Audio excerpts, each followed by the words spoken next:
Hello,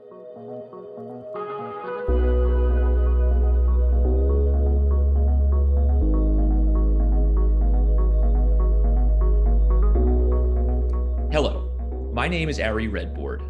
I am head of legal and government affairs at TRM Labs, the leading provider of blockchain intelligence and anti-money laundering software.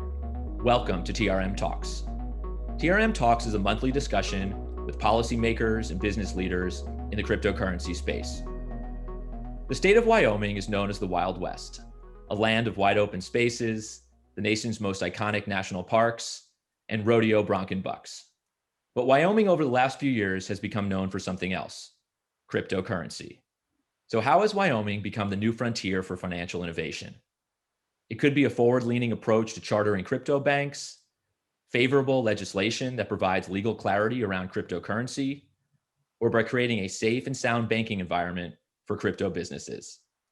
It is likely all of the above, plus a savvy group of regulators, state senators, and industry leaders coming together to make the Cowboy state the crypto state.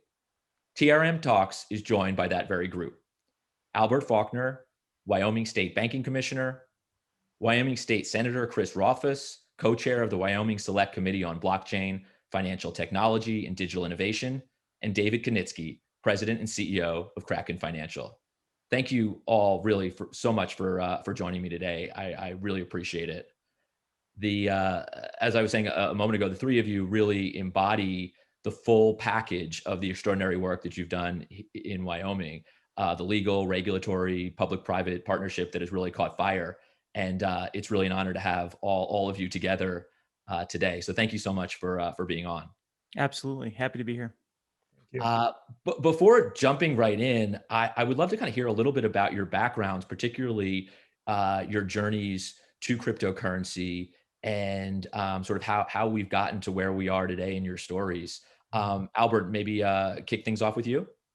Absolutely. And again, thank you for the opportunity to share our story. And it's quite a story. I'm pretty much a career regulator. I'm a Wyoming native and joined the division of banking right out of college and have spent 22 plus years now supervising mostly small community banks, as you can imagine, in Wyoming, and then on the non-bank side, and that area has grown in with fintech, making a major gains in the consumer finance in that area. But as far as the crypto and digital asset space, I was drug into that kind of kicking and screaming initially. If you can think about all of a sudden we've got a new asset class that was still fairly unknown, and this was back in probably 2014, 15 when I got introduced to it. Really, and then we were focused on money transmission, and then it kind of blossomed from there. The state had ambitions of maybe making this a crypto and blockchain friendly environment. Of course, that centers around financial services and banking, more specifically with our new bank charter. And so it kind of fell in my lap. Once I figured out what we were talking about and what we as the state could do to foster innovation and be attractive for players in this space, and we can do it in a manner that still protects the citizens of Wyoming, which is a big part of what I'm charged to do. Then I think we found, as hopefully history will tell going forward, found a nice balance of that. And so I've spent the last 2 years, as they say, drinking from the fire hose, trying to learn everything I can about digital assets, which that is evolving daily, and talking to people and regulators from within the U.S. and outside the U.S. as well. So it's been an exciting and kind of a warp speed journey to get me to where I am today. That's terrific. Before I get to Chris, I have a compliment for you. We've had some real heavy hitter regulators on TRM Talks the last few months. We had Michael Mosier, who's the new acting director of FinCEN. We had Eric Hilton, who's the small business commissioner, and we all have something in common, and that is great heads. Yes. So I'm starting to think that maybe that's the look. It's part of the look is being a great regulator, is having the the clean. Yeah. I was told that was part. I hope that's okay. I hope that's okay. I think Albert started that trend, actually. Yeah, this stone cold regulator. I love it. It's awesome. Yeah. Chris, I would love to hear about your journey to crypto as well. Absolutely. So my background, I'm a PhD chemical engineer and worked in applied physics. I spent a few years as a science and technology policy advisor at the U.S. Department of State, working on space and advanced technologies a number of years ago, and that got me into an advanced technology space where I worked in nanotechnology and a lot of other innovation areas. And following my time at the State Department, came back to the state of Wyoming and ended up staying involved in advanced technologies and innovation, and actually got a little bit into crypto and looking at the technology side of it back in probably 2011, and was familiar with it at that time and became interested in the technology as it evolved with early Bitcoin and then into Ethereum. But it was really on another task force with digital information privacy through the legislature, with Representative Tyler Lindholm, who went on to co-chair the blockchain task force in Wyoming and is a co-sponsor on most all of the legislation that we've been passing and enthusiastic advocate, where we identified just early on that we really had some problems with governance in cryptocurrencies in the state of Wyoming. We started looking into it. He had a constituent that wanted to do some transactions with a wallet in cryptocurrency, probably with Bitcoin at the time, and couldn't do it in Wyoming. We turned out we had regulations that really precluded seamless transactions, and that was where the kicking and screaming that Commissioner Forkner mentioned began. Was as we started looking into that, realized that the Money Transmitter Act that we had in place, it kind of required double value. You had to have the fiat currency equivalent to the cryptocurrency simultaneously, and that was just not something that could be done. So it began our quest, where we realized that not only did Wyoming really not have good policies when it came to cryptocurrencies and blockchain, but it turned out nobody did. It was wide open, and there was a lot of room for leadership. So Representative Lindholm and I worked with Commissioner Forkner and put together a team, this blockchain task force that we assembled back in 2018, I believe was when we put that together, to really start tackling this and put together governance structure and framework that would allow innovation and creativity. And there's two approaches to regulation. One is to try and stop things, and then the other is to try and enable things.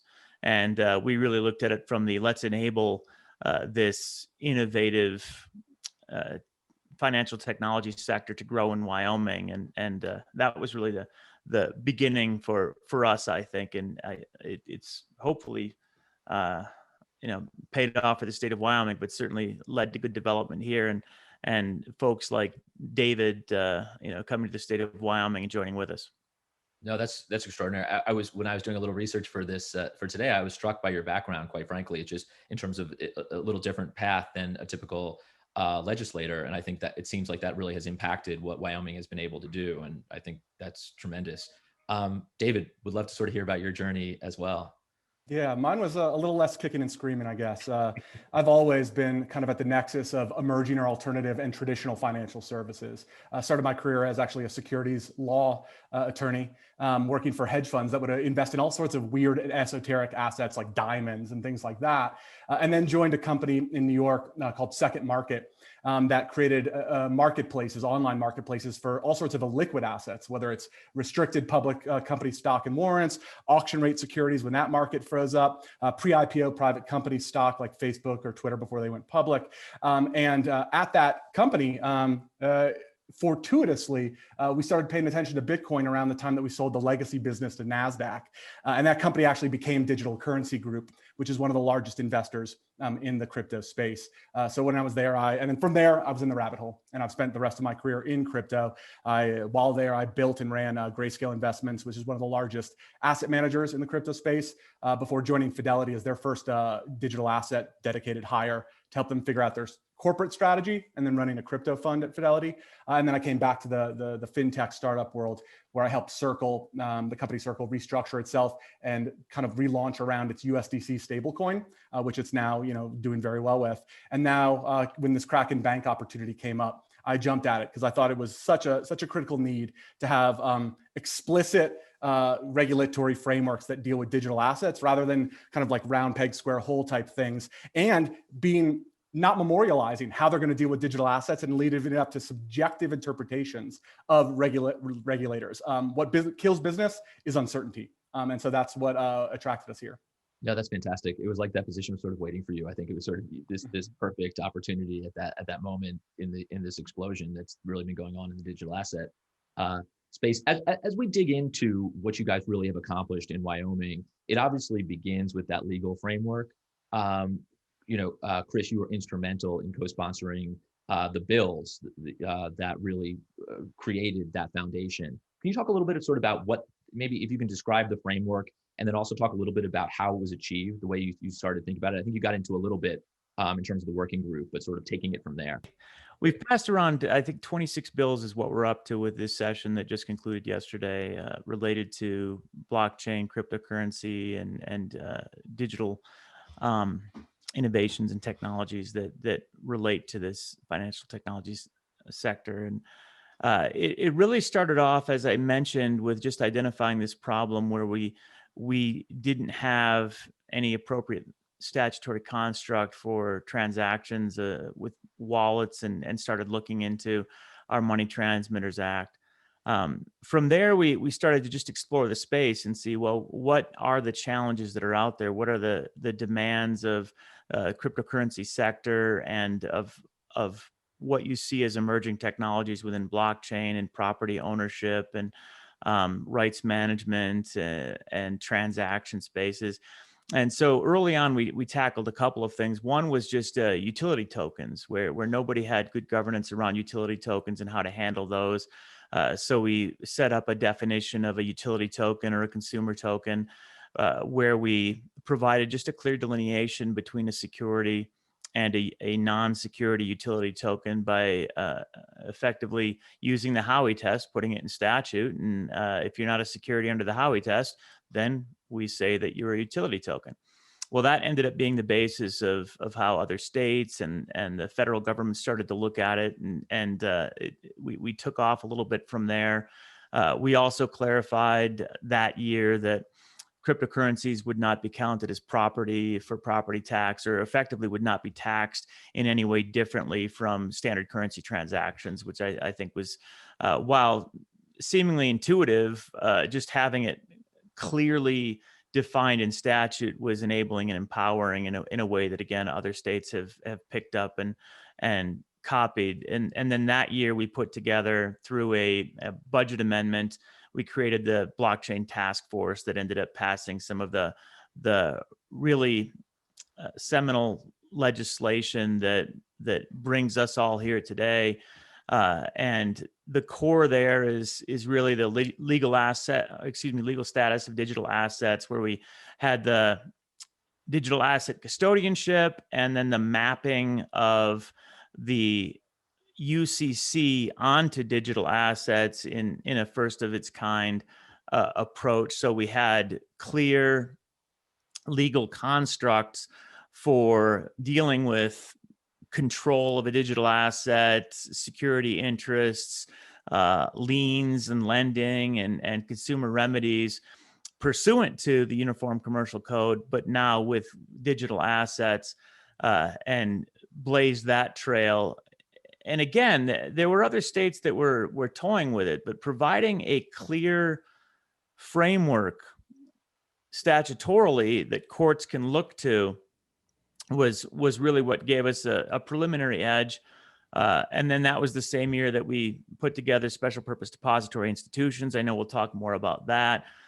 Financial Technology Sandbox began that year, and that was, again, something where the Division of Banking and the Secretary of State's office worked with us on that. So building out a framework, looking to see where we could just create space for all of those that are interested both in crypto and blockchain more broadly could come, innovate, and work with us. And one of the themes that we always relied upon was listening more than speaking, which I'm not doing right now, but really reaching out to industry, to stakeholders, to innovators, and saying, what do you need? What's holding you back? What can't you do? Where do you need clarity? And then having folks like David and others come to us and say, well, these are our problems. Can you help us work through them? And then going to Albert and others and saying, all right, how do we get this done? So it really was a team effort, putting all of that forward. And, now we're moving forward with decentralized autonomous organizations this year, trying to get into digital identity space. And there's a lot of challenges ahead, but we're pretty enthusiastic about where we've gone so far and what the road ahead looks like. No, thank you so much. It's interesting. I think one of the theme that's already developing here is partnerships, and I'm not sure that the legislature and sort of the regulator always work as closely as you guys have worked together over the last few years. Albert, how have you taken this legal framework and applied it in your role? And what tools has it given you and freedoms that it's allowed you to do your work? Well, as was addressed, I think David mentioned, so you have a legal framework and legal clarity. And so with financial supervision, there's really three pieces to it. You've got the legislative piece or statutory language.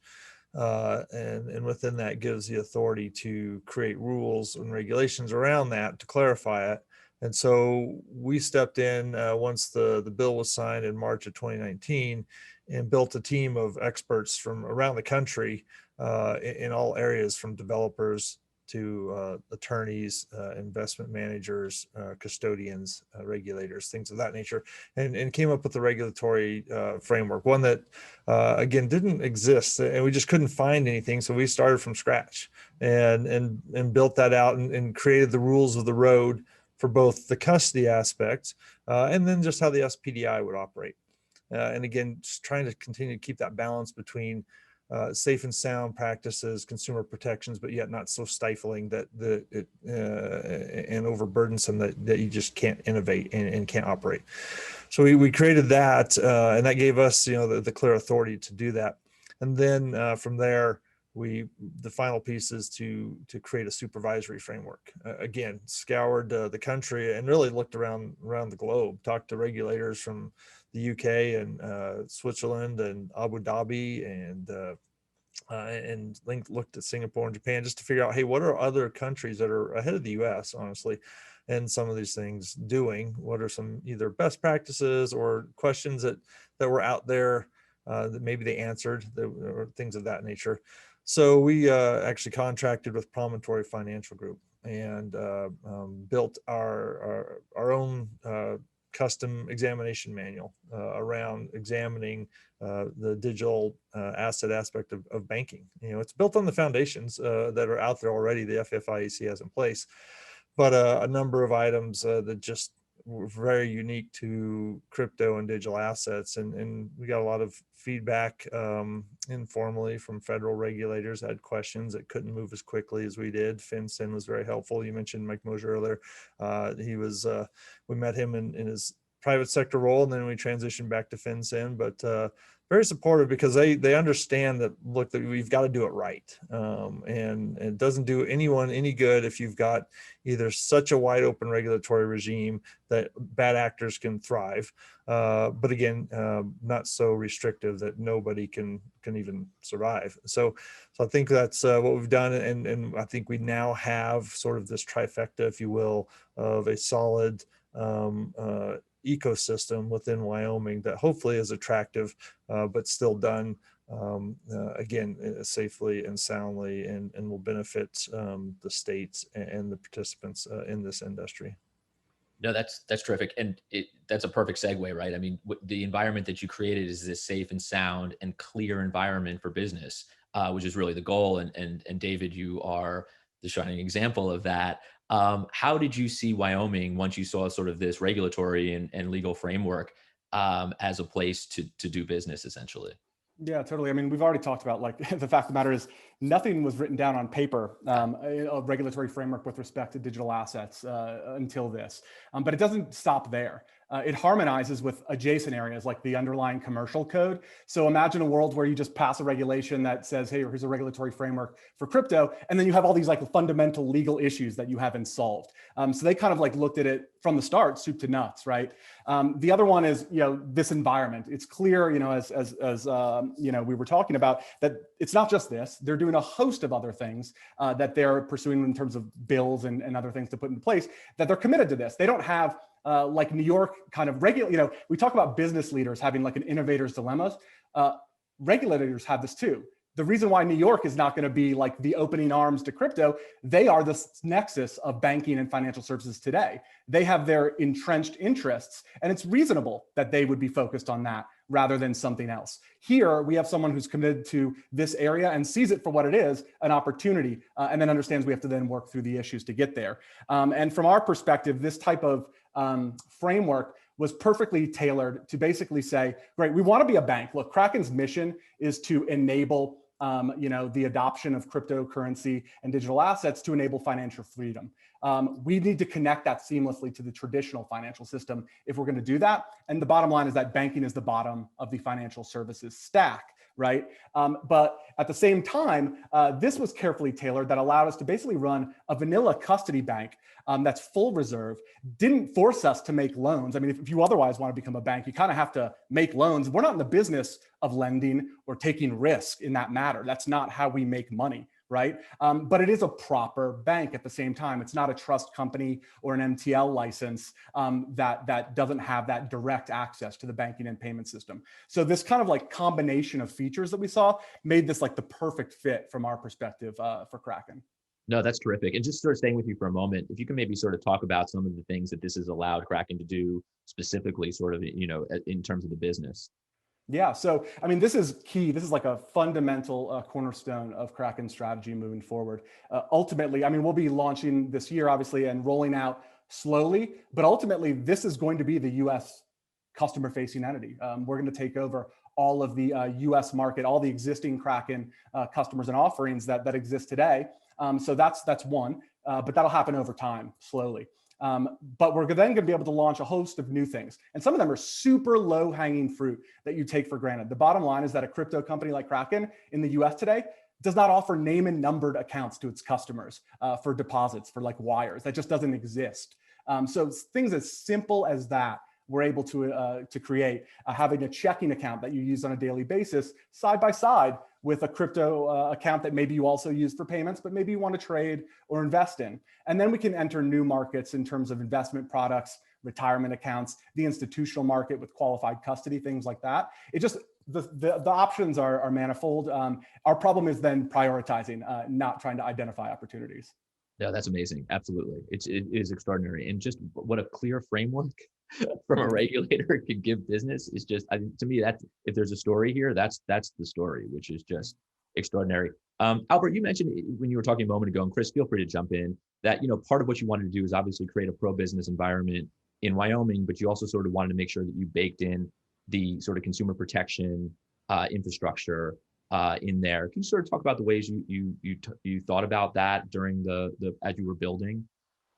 Yeah, absolutely. And that is, like I said, it's fundamental for regulators. It's really a big part of why we exist, is to ensure that the lesser sophisticated parties are not taken advantage of, especially when you're talking about finances. But again, we've seen time and time again that regulators can basically block businesses from operating if it's done in a manner that just doesn't work for the industry. We're talking financial services, but that could be, oil and gas. It could be medical. I mean, there's all kinds of areas where if the regulatory regime is so prescriptive and so consumer focused that the services aren't available to the consumers, and so credit's not available, things of that nature. And so that's why, again, we've really got to make sure we do it properly.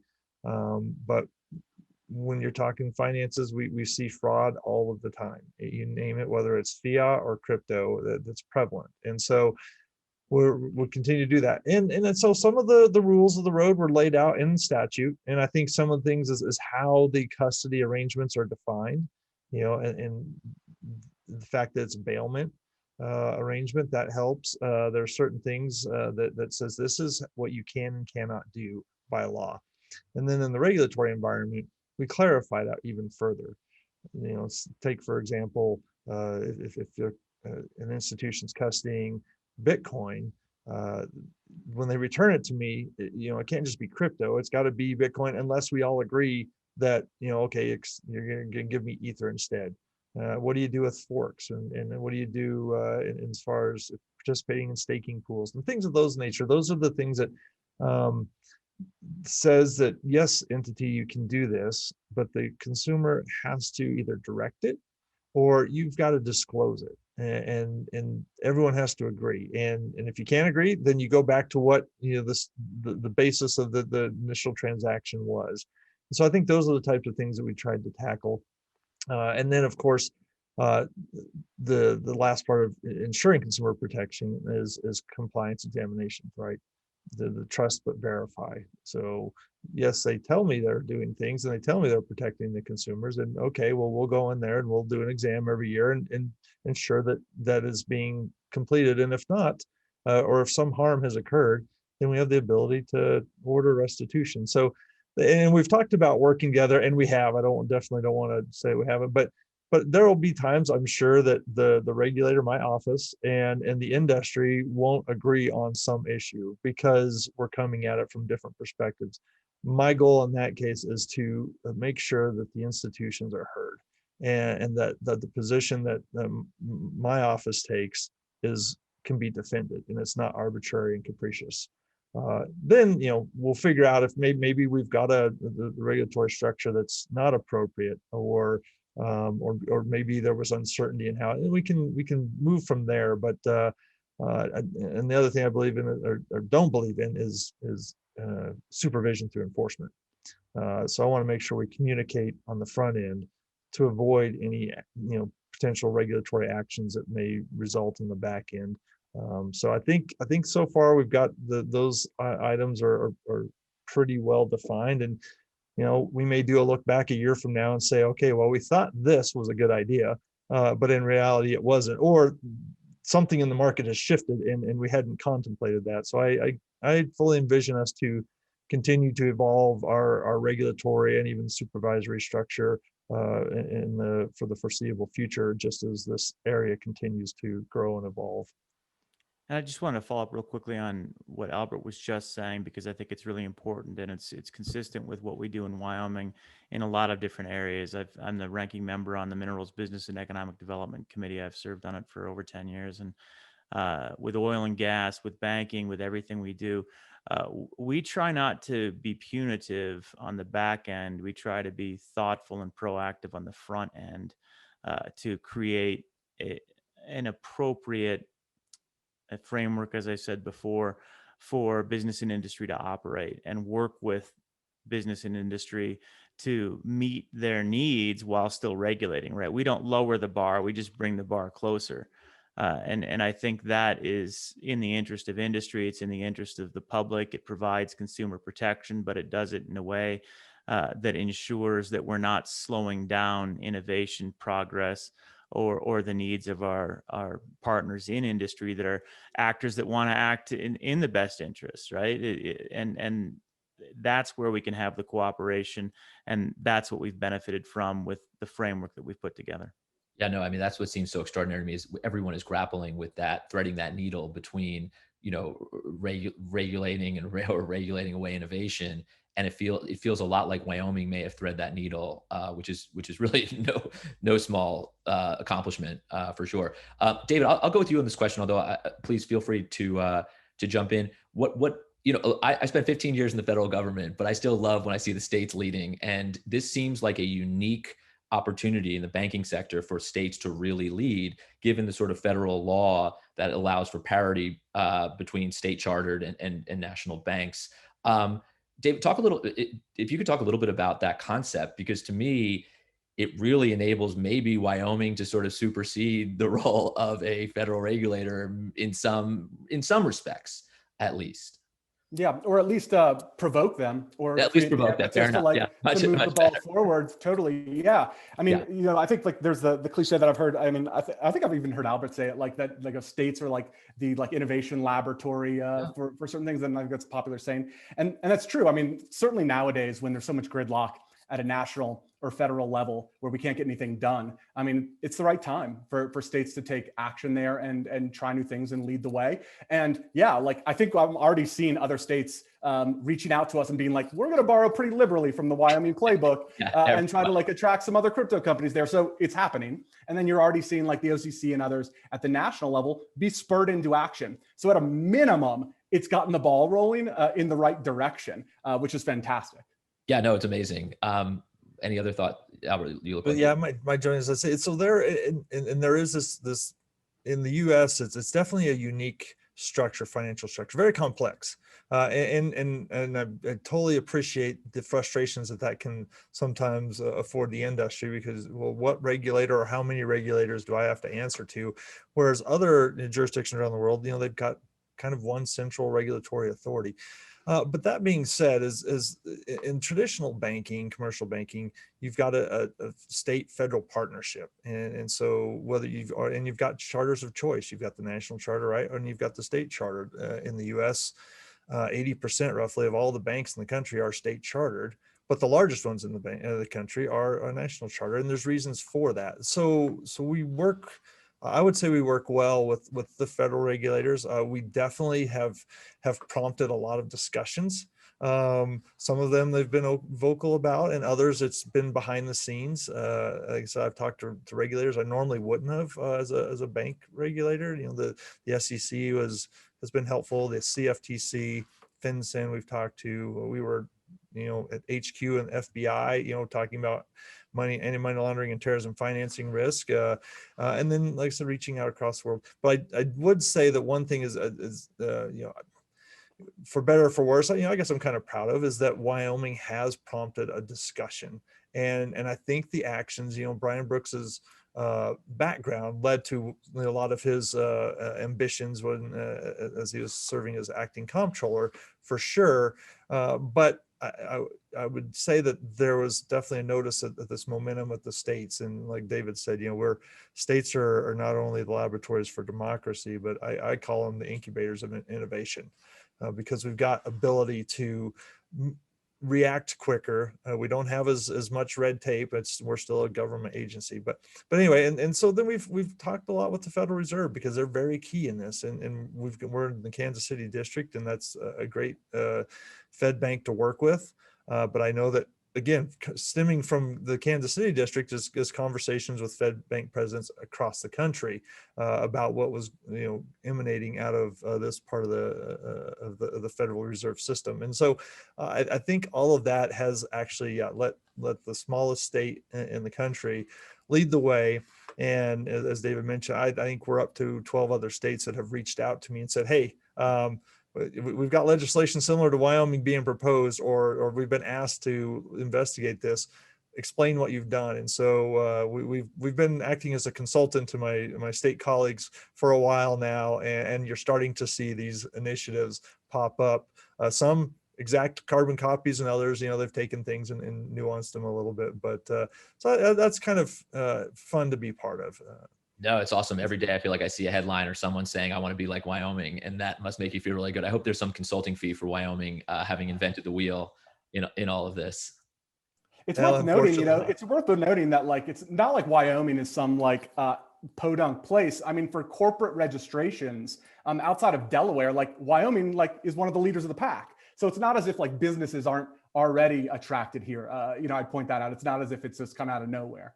No, that's really well said, and a really important point to make in all of this. I love David's provoke. I think that is a really great descriptive term, and I feel like it really hit on sort of what Albert described, which is really terrific. Chris, we talked about sort of the incubators of innovation.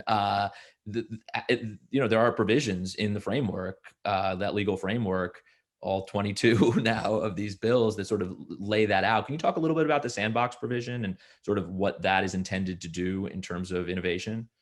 Absolutely. And I think it's important to recognize that statutes and laws don't tend to evolve at the speed of business and industry. And we need to recognize that as state legislators, as the executive branch in Wyoming recognizes that we can't be holding back innovation. And at the same time, we need to make sure that our public is protected, that we have consumer protections in place. So we did bring forward a financial technology sandbox that it's for business models, it's for division of banking, so trusts, banking institutions, and anywhere in statute where we're effectively allowed to write our own rules, in other words, where there's not federal preemption, we provide some flexibility so that Albert and the Secretary of State have an opportunity to flex or on a limited basis nullify certain provisions of statute or certain rules and regulations as deemed necessary to carry out a justified business interest. Now, there's no guarantee they have to be comfortable with it. They do the due diligence to ensure that consumer protections are in place. If there's a bonding necessity to provide financial protections, that would be in place. All the signs and bells and whistles will be there, but we want to provide flexibility for business models that might be outside of statute. And then we obviously structured it in such a way that you've got enough time that the legislature can take a look at it. We can get feedback from Albert and the Secretary of State's office, depending on where they're operating, decide whether or not it's an appropriate business practice, and then come back and change the statute. We give ourselves plenty of opportunity to go through that process, adjust the statute for the new business practice if it seems like it's something that we would want in Wyoming. And we'd like to do that in more places. In fact, one of the things that we have on our docket for this next interim is we want to do this for insurance. We don't have that flexibility yet, entirely different statutory construct, but that's one of the first things we're going to start tackling is, all right, what can we do to bring insurance into our financial technology and innovation sandbox moving forward. So this is something we're very hopeful about, and it also is a sign for the state of Wyoming that we are open for business when it comes to innovation, and that we want to work with new and emerging industry and try to find ways to make their business models effective and efficient in the state of Wyoming. Thank you. Really just extraordinary. Albert, I don't want to end without at least, I want to make sure to ask this one question. Sort of from a high level perspective, there's a lot of discussion, I feel like, out there as to whether or not sort of we're trying to fit the square peg of crypto through that sort of round hole of traditional regulatory frameworks. When you were building this or thinking about it, and Chris, feel free to jump in as well, you obviously didn't throw out sort of the traditional frameworks that obviously have important tenets, but do you see fundamental differences in the way crypto needs to be regulated as opposed to sort of fiat, in terms of the fiat world from a banking perspective? Yes and no. I mean, as you mentioned, so the foundations are the same. Some of the financial foundations, you need to think of things like BSA, AML compliance, and cybersecurity, and custody, and things of that nature. There's elements there that you do even with traditional assets. But the nature of crypto, and if you think about a data breach at a financial institution, they're usually going in and going after customers' information now to sell or to do something with, and that definitely has a negative impact. It can harm a customer quite a bit. But think about the asset. You go in and you get a hold of that private key, and the asset itself can be gone. So I think you definitely have to look at that. But there's also, because digital assets mean so many different things and are continuing to evolve. You used to just think kind of crypto, and then we start talking, well, you know what, there's digital securities, and then there's utility tokens, and now we're talking about NFTs, and so what does that mean? And so each of those have a different sort of regulatory structure that's required. So I would say yes, it does require some different way of thinking. and to what Senator Rothfuss said earlier, the government, whether it be legislative or regulatory, we tend to move at glacial speed. And so that you are basically putting in some of new asset class, new technology in existing legal framework. And that doesn't always work. And that causes a lot of problems, from kind of how we started out this conversation about money transmission and crypto. So there are definitely things, I think, and you're seeing that at all levels of government, whether the SEC and the OCC, CFTC, all of us are talking about, well, what do we do with this, and what's the proper regulatory structure, and there's still a lot of questions. So I don't think we've answered that yet, but there's a recognition that we've got to take a different approach than currently exists. Fantastic. Yeah. Usually you move at a glacial speed. I feel like Wyoming is maybe the exception to that rule at this point. We're trying to be nimble, and we've obviously updated our statutes. A lot of legislation is just coming back and tacking on. We've received incredible feedback from stakeholder communities around the country as they look at our legislation and say, well, here's a little nuance you might have missed. And we take a look at it and we think, all right, well, yeah, that improves our system, so we incorporate that. Or here is how digital asset classes might interact with banking in a way that you hadn't thought of. Okay, well, let's incorporate that into our statute. So that feedback has been tremendous and has allowed us to keep pace with the emerging technology. And then the final concept that Albert was hitting on, which I think is a key difference, is the blending of, crypto is not just a currency.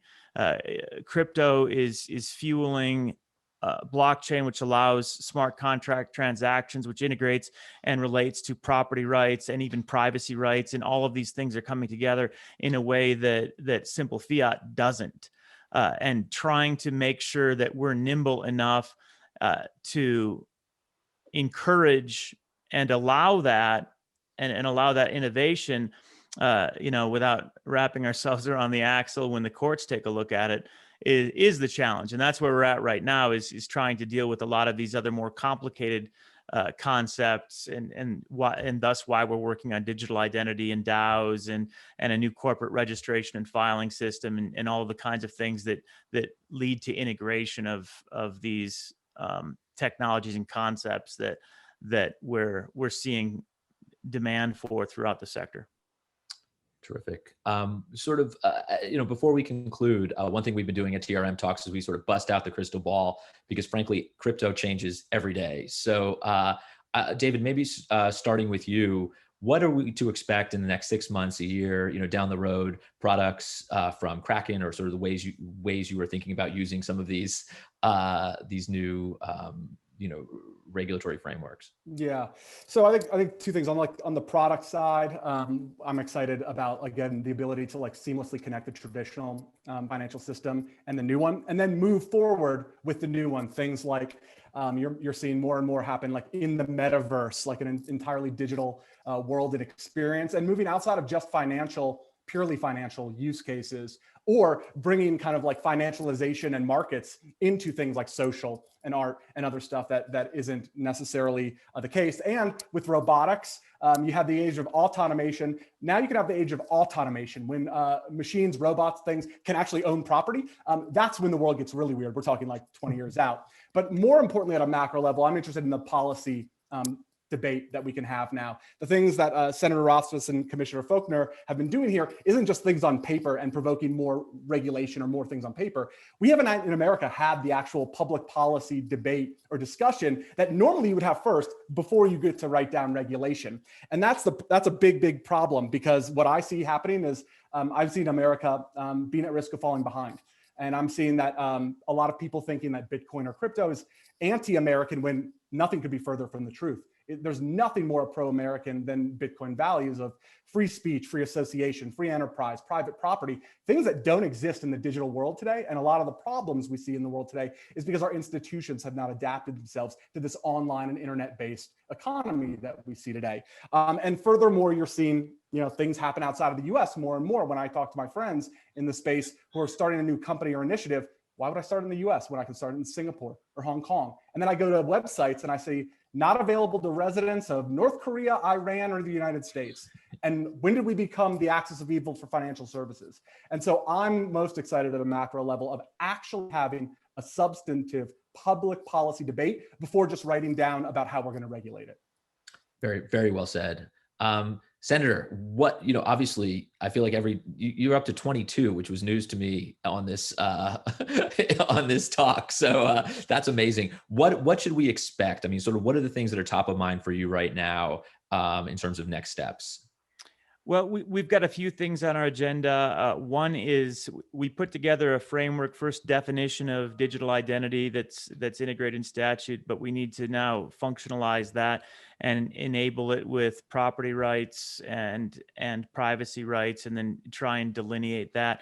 And of course, digital identity concepts are then going to be integrated into smart contract operations and crypto. It all comes together, and we're just trying to build that one piece at a time, and are encouraging a lot of input there. Non-fungible tokens are obviously big at this point in time. We want to take a look over the next year and see if there's anything we need to do. Honestly, I think our statutes probably have it covered. A lot of our early foundational work probably gets at everything it needs to get at. But it's worth double checking. So we'll look into that. We'll need more work on decentralized autonomous organizations. As I noted, we just created the first supplement to an LLC Act, which specifically provides for DAOs to be registered in the state of Wyoming. But that's not the end of the game. That's the beginning. So we've got a tremendous amount of work there. We want to look at insurance, blockchain, crypto, and insurance. We did pass some preliminary work a couple of years ago related to insurance, being able to invest in crypto in the state of Wyoming as an alternative investment type under certain circumstances. But there's more work ahead there potentially for reinsurance. And then one project I'm very excited about, we had a budget footnote where we provided $4 million of funding to the University of Wyoming to start staking crypto nodes. And I'm not certain, but I think that'll probably be the first of its kind, where our university will be staking a variety of cryptocurrencies and trying to make sure that we're doing our part as the state of Wyoming to, support the infrastructure of a variety of blockchains and cryptocurrencies, so that we're not just talking about it, we're doing it. Fantastic. Albert, I think you sort of mentioned a bunch of times throughout this that you're talking, every day to industry, to other states. But are there things that are sort of top of mind in terms of what's next? What are you started thinking about is how you use these authorities in different ways, or sort of in innovative ways? Right. I think for us, and as the regulator, we've got, I think, like, as I mentioned earlier, the infrastructure in place. We'll start to supervise as the organizations come online. But it's this dialogue and the elevated dialogue between not only the state of Wyoming, but other states and federal agencies, and continuing to see the federal agencies address issues on a macro scale that are outside the borders of Wyoming. And so we'll continue to partner with the Federal Reserve. They're key in this. And Esther George and her staff in Kansas City have been a great partner, but we've still got some work to do, and we've still got some things to work out with them. And I think the other thing at digital assets is there is no geographic boundary. And so we recently, in the last 6 weeks, 2 months, entered into information sharing agreements with the Bermuda Monetary Authority and the Financial Services Regulatory Association of the ADGM. And so here's a small regulator in the U.S. starting to go outside of the U.S. boundaries and cooperate with other regulators, and we're part of GFIN. And so I think that side of it, there could be, my hope is continued clarity, continued cooperation, if you will, between us as the world gets smaller and smaller. And so those are things I'm really excited to see, and some of the leadership that's being put in place at the federal level, I think, also demonstrate an awareness of the rise of digital assets and what their place is in our overall economy.